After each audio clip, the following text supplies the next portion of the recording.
नमस्कार दोस्तों, power star Pawan Singh Jyoti Singh के जन्मदिन पर पहुंचे और एक साथ एंजॉय करते हुए नजर आए। तो जी हाँ दोस्तों, बता देना चाहता हूं कि अगर पवन सिंह ज्योति सिंह को पसंद करते हैं तो आप इस वीडियो को लाइक कर दीजिए और चैनल को सब्सक्राइब कर लीजिए, जिनके बारे में बताने वाला हूं कि पूरा हिस्ट्री क्या है। और कमेंट बॉक्स में पवन सिंह जरूर लिखिएगा।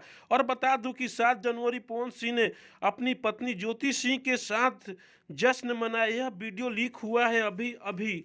जी हाँ, हालाँकि बता दूँ कि पवन सिंह और ज्योति सिंह का मामला कोर्ट में चल रहा है और यही दोनों एक-दूसरे का तलाक भी लेने वाले हैं। लेकिन उससे पहले बता दूँ कि जी हाँ, पावर स्टार पवन सिंह को कुछ दिन पहले पूरा फैमिली और अभिनेता भी एक साथ जश्न मनाए हैं। और वहीं ज्योति सिंह के जन्मदिन पर भी उनके परिवार वाले पहुँचे हुए थे और धूमधाम से जन्मदिन पर जश्न मनाए हुए हैं। वीडियो नहीं दिखाया जा रहा था, लेकिन किसी ने वायरल कर दिया। यह काफ़ी वायरल हो गया है।